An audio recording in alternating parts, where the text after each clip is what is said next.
नमस्कार प्यारे विद्यार्थियों।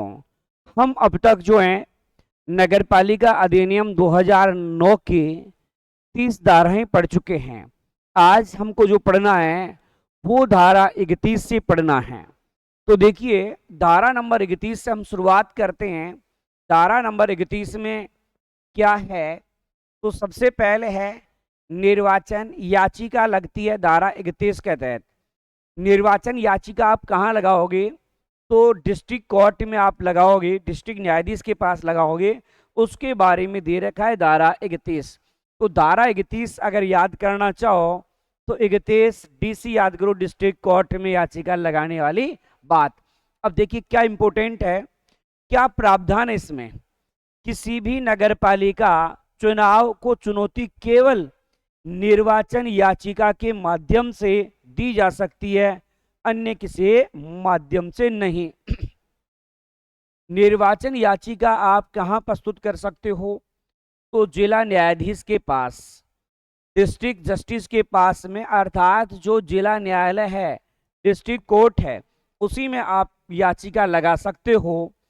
अच्छा, याचिका लगाएगा कौन? याचिका लगाने वाला कौन है? तो चुनाव लड़ने वाला कोई उम्मीदवार हो या उस वार्ड का कोई भी मतदाता हो, वो याचिका लगा सकता है। तो याचिका लगाने वाला कौन होगा?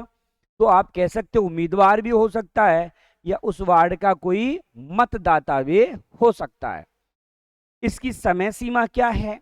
तो समय सीमा है कि निर्वाचन की तारीख से 30 दिन के भीतर याचिका लगा सकता है।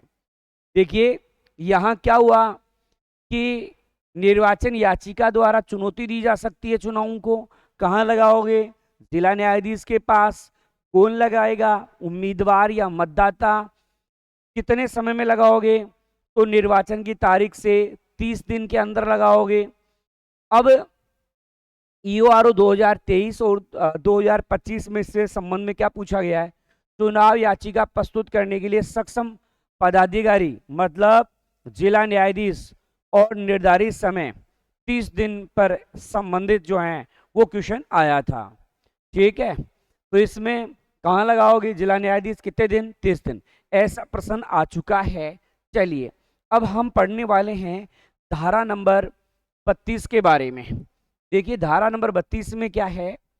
तो जिला न्यायाधीश के आदेश से अपील किससे करोगे? तो जिला न्यायाधीश के आदेश से अपील। देखो अपील का स्थान, धारा 31 के तहत जिला न्यायाधीश द्वारा दिए गए किसी भी आदेश निर्णय के विरुद्ध अपील उच्च न्यायालय में अर्थात हाई कोर्ट में। मतलब जिला न्यायाधीश, देखो 31 आपने देखा, 31 में क्या था? District court DC. 32 में क्या है? SC high court. मतलब आपने धारा 31 के तहत जिला न्यायाधीश में याचिका लगाई, जिला न्यायाधीश के पास लगाई। 32 में आप उसके विरुद्ध कहां लगाओगे? हाई कोर्ट में। अपील की अवधि कितनी होगी? तो सेम है, जिला न्यायाधीश के आदेश के तारीख से 30 दिन। देखो वहां निर्वाचन से 30 दिन था, यहां जिला न्यायाधीश ने जो आदेश दिया है उसके 30 दिन में आप याचिका लगाओगे। ठीक है, अपील का निस्तारण कितने समय में होगा? 90 दिन में, अर्थात आप कह सकते हो 3 महीने में। या तो आप 90 दिन बोलो या क्या बोलोगे? 3 महीने। 3 महीने के अंदर अंदर आपको क्या लगानी पड़ेगी? सॉरी, 3 महीने के अंदर आपको न्याय मिल जाएगा। ठीक है, तो देखिए इससे संबंधित 2016 में आया था प्रश्न, और वो क्या आया था? उच्च न्यायालय में अपील 30 दिन में तथा निस्तारण का समय जो है 3 माह। इनसे संबंधित प्रश्न पूछा गया। चलिए ये अपनी धारा नंबर 32 हो गई है। अब आपने जो धारा नंबर 32 देखी, इसमें क्या याद किया? इसमें हाई कोर्ट के बारे में देखा कि जिला न्यायाधीश के विरुद्ध हाई कोर्ट जा सकते हो आप। कितने दिन में जाओगे? तो जिला न्यायाधीश के आदेश के 30 दिन के अंदर जाओगे। कितने दिन में निस्तारण होगा? 3 माह अर्थात 90 दिन में। चलिए धारा नंबर 33 देखिए, 33 में क्या है? तो 33 में है समस्त निर्वाचन रद्द करने की दशा में प्रक्रिया। ऐसा भी हो सकता है कि समस्त जो निर्वाचन है वो क्या किया जा सकता है, रद्द किया जा सकता है। कैसे, क्या प्रावधान है? यदि किसी नगरपालिका में 2/3 से अधिक सदस्यों के निर्वाचन को न्यायालय द्वारा अमान्य अर्थात शून्य घोषित कर दिया गया है, तो राज्य सरकार, कौन? राज्य सरकार उस नगरपालिका को विघटित कर देगी। नगरपालिका को क्या कर देगी? विघटित कर देगी। परिणाम होगा विघटन के पश्चात वहां नियम अनुसार चुनाव मतलब पूर्ण निर्वाचन करवाए जाएंगे। आपने धारा 33 में क्या देखा? 33 में 2/3 वाली बात आपने देखी। यदि न्यायालय क्या करता है कि 2/3 सदस्य हैं उनका निर्वाचन अवैध घोषित कर देता है, रद्द कर देता है, तो पूरी नगरपालिका ही भंग हो जाएगी। और फिर उस कंडीशन में नगरपालिका को भंग कौन करेगा? राज्य सरकार भंग कर सकता है। इसके बारे में धारा 33 में बताया गया है। चलिए धारा 34 में देखिए क्या है। तो धारा 34 में जिला न्यायाधीश के आदेश की अंतिमता, अंतिमता वाला जो है वो किस में आता है? तो 34 में। देखो हमने 31 बताया डीसी डिस्ट्रिक्ट कोर्ट, 32 बताया हाई कोर्ट में याचिका, 33 में 3 में से 3 गए तो क्या? शून्य, मतलब सभी का निर्वाचन शून्य। और 34 है अंतिम, 34 है अंतिम। तो अंतिमता किसमें? मतलब आपने यदि जिला न्यायाधीश के पास ही याचिका लगाई, ऊपर नहीं गए, तो अंतिम आदेश जिला न्यायाधीश का होगा। यदि आपने जिला न्यायाधीश के विरुद्ध हाईकोर्ट में याचिका लगाई है तो अंतिम आदेश हाईकोर्ट का होगा, उससे ऊपर आप नहीं जा सकते। यही होता है धारा 34 में। तो देखो मुख्य प्रावधान है, यदि धारा 32 के तहत उच्च न्यायालय में कोई अपील नहीं की जाती है तो जिला न्यायाधीश का आदेश अंतिम होगा और बाध्यकारी भी होगा। उच्च न्यायालय में अपील होने की पर उसका निर्णय सर्वोपरि होगा। यदि आपने हाईकोर्ट में लगा लिया तो फिर हाईकोर्ट का आदेश सर्वोपरि होगा। ये थी आपकी धारा 34। अब चलिए धारा 35 में क्या है? तो अहर्ताएं या निहर्ताएं हैं। धारा 35 में क्या है? अहर्ताएं या निहर्ताएं हैं। आधार, कोई व्यक्ति सदस्य चुने जाने के लिए अयोग्य माना जाएगा यदि वह धारा 28 के तहत निर्वाचन अपराध करता है या धारा 29 के तहत भ्रष्ट आचरण करता है तो उसको दोषी माना जाएगा। और उसकी अयोग्यता की अवधि कितनी होगी? तो 6 वर्ष होगी। ठीक है, कब से? दोष सिद्धि आदेश के 6 वर्ष के अंतिम, मतलब 6 वर्ष तक वो अयोग्य घोषित कर देगा। तो हाईकोर्ट, इसमें आपने देखा अहर्ता, अहर्ता क्या है कि उसको क्या घोषित किया जाएगा? अयोग्य घोषित। किस आधार पर? धारा 28 और 29 के आधार पर अयोग्य घोषित किया जा सकता है। यदि निर्वाचन अपराध किया 28 के तहत और 29 में यदि वो भ्रष्ट आचरण का दोषी है तो 6 वर्ष तक, शायद मैंने बोल दिया 6 वर्ष तक चुनाव लड़ने पर क्या रहेगी? रोक रहेगी। इससे संबंधित आप देखिए एक प्रश्न एग्जाम में आया भी है और वो 6 वर्ष वाला था यूआरओ 2023 में। तो देखो अब तक आप जो धाराएं पढ़ चुके हो उसमें देखो क्या देखा आपने?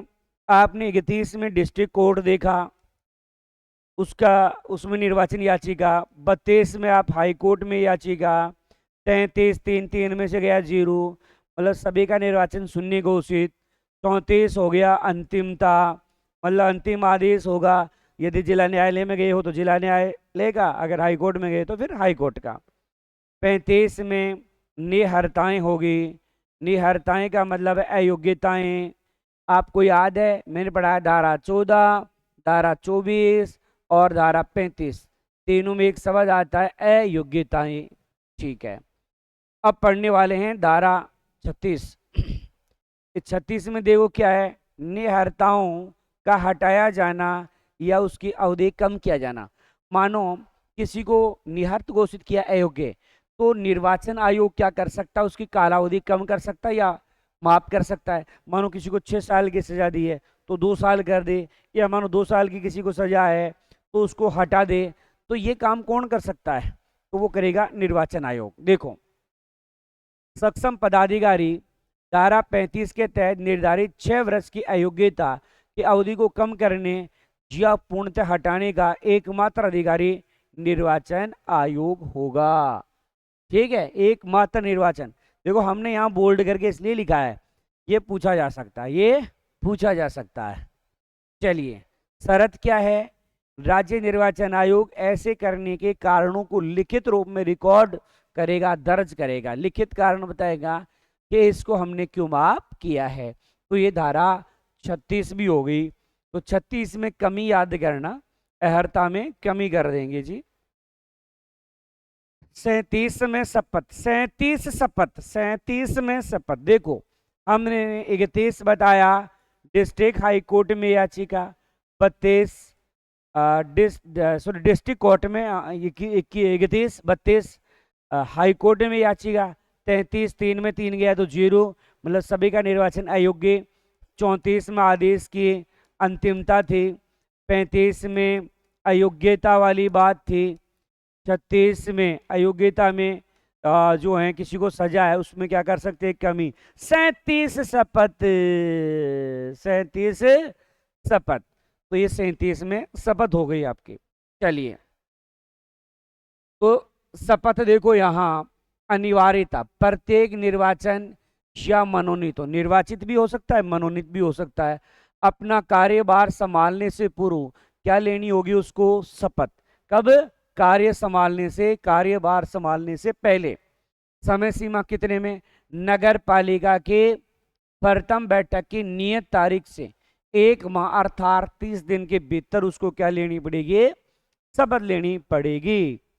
फिर है पद रिक्त होना, यदि कोई सदस्य इस निर्धारित 1 माह के अवधि में शपथ नहीं लेता तो उसका पद स्वतः ही क्या हो जाएगा, रिक्त हो जाएगा, खाली हो जाएगा।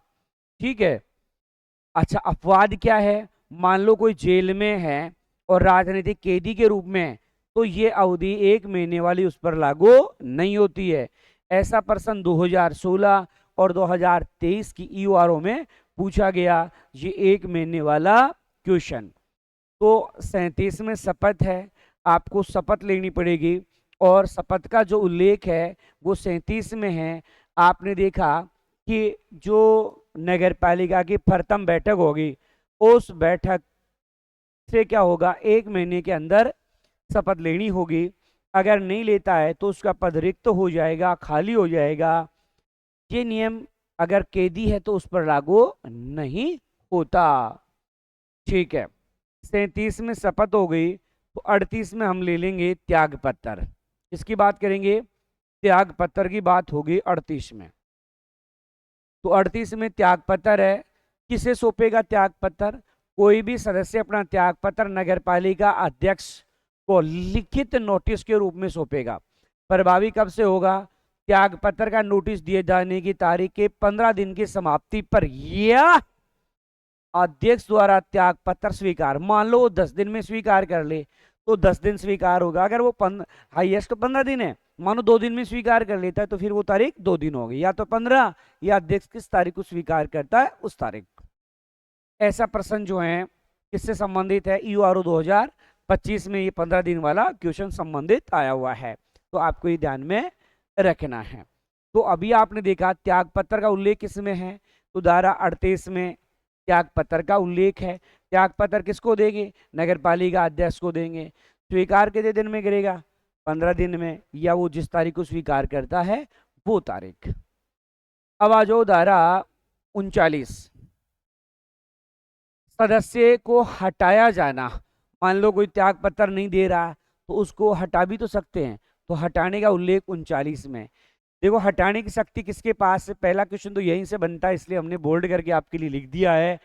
तो एक प्रश्न यही बन गया, राज्य सरकार हटाएगी। तो राज्य सरकार किसी सदस्य को जांच के पश्चात, जांच करेगी उसके पश्चात हटा सकती है। यदि, क्यों हटाएगी? यदि वह राज्य सरकार के पूर्व अनुमति के बिना नगर पालिका की, बहुत इंपॉर्टेंट क्वेश्चन है, 3 से अधिक क्रमागत, 3 से अधिक भी कैसी? क्रमागत, मतलब लगातार साधारण बैठकों में अनुपस्थित रहा हो। यहाँ बैठक कौन सी है? साधारण है। ठीक है, अनुपस्थित रहा हो साधारणतः 3 बैठकों में तो उसको हटाया जा सकता है। वे धारा 37 के तहत निर्धारित समय में शपथ लेने में विफल रहता है। वो क्या रहता है? विफल हो जाता है शपथ लेने में, मतलब शपथ नहीं ले पाता 37 के तहत, तो भी उसको हटाया जा सकता है। धारा 14 और धारा 24 के तहत अगर वो योग्यता खो देता है तो भी उसको हटाया जा सकता है। जांच प्रक्रिया, आरोपों की जांच जिला न्यायाधीश, किसका? जिला न्यायाधीश स्तर के न्यायिक अधिकारी द्वारा की जाएगी और सुनवाई का उन्हें पर्याप्त अवसर भी दिया जाएगा। ऐसा प्रश्न 23 और 25 की एग्जाम में आया है, कौन सा? 3 बैठक वाला। लगातार 3 साधारण बैठक में अगर अनुपस्थित रहता है तो उसको हटा दिया जाएगा। तो हटाने की कंडीशन देखिए, एक तो हटाएगा कौन? राज्य सरकार। एक कारण तो क्या है कि लगातार 3 बैठकों में एब्सेंट हो। दूसरा है अगर वो शपथ नहीं लेता है। तीसरा कारण है धारा 14 और 24 के तहत अयोग्य हो। ठीक है, इस प्रकार से ये आपके 3 प्रश्न इसमें बड़े शानदार बनते हैं। अब आ जाओ 40, लास्ट धारा है आपकी 40। पदावधि की समाप्ति के पश्चात आरोपों की जांच। तो जांच सोचो 40, देखो 31 में था डिस्ट्रिक्ट कोर्ट में आप क्या लगा सकते हो? याचिका। 32 में हाई कोर्ट में याचिका। 33 3 मतलब 0, सबका निर्वाचन 0 घोषित कर देंगे अगर 2/3 से अधिक पद पर अयोग्य ठहरा दिया गया कोर्ट द्वारा। 34 में आदेशों की अंतिमता, यदि हाई कोर्ट में लगाया तो हाई कोर्ट का आदेश अंतिम है, या डिस्ट्रिक्ट कोर्ट से ऊपर नहीं लगाया तो फिर डिस्ट्रिक्ट कोर्ट का आदेश अंतिम है। धारा 35 में अयोग्यता या निहरता के बारे में। 36 में जो सजा दी गई है उसको क्या करना था? कमी करना था। 37 में शपथ, 37 में शपथ। 38 में हमने बताया त्याग पत्र ले लेंगे। 39 में हमने बताया उसको हटाया जा सकता है।